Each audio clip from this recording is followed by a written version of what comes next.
Oraya basın abi, oraya bas Abdullah abi, oraya basın. Şunlara basın abi. Fazla dipten basma bak ha. Ha öyle basın yeter.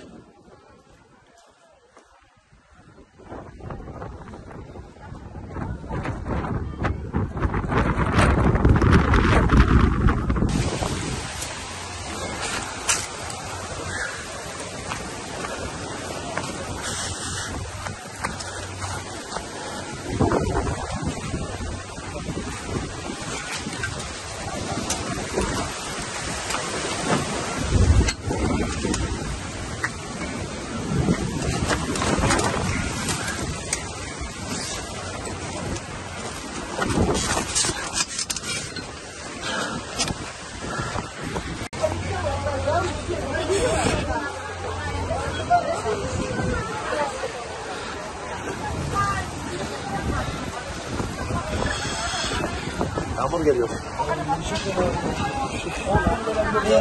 Hortum gelmez, yağmur üzerine.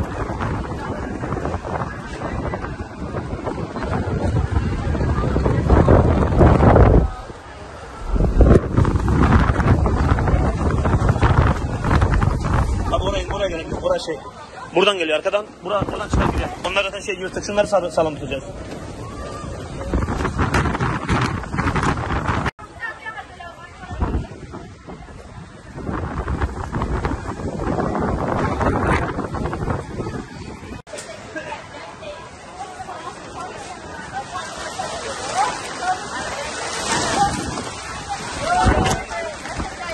Gitsin.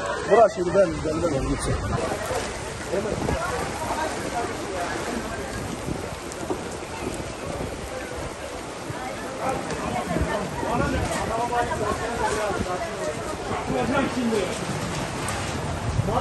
Madem işi yapanı biliyor, söyle. Biraz yavaş ol. Ama çok böyle çiftlik çıkar.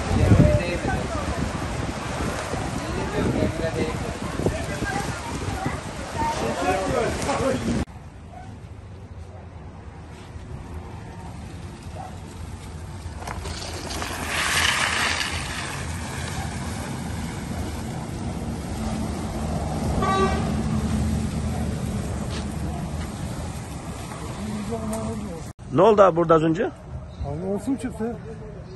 Nasıl, nereden çıktı tam? Kıyamet koptu. Okurcalı tarafından geldi. Herhangi bir yaralanan falan var mı? Şu an yok. Geçmiş olsun. Sağ ol, sağ ol.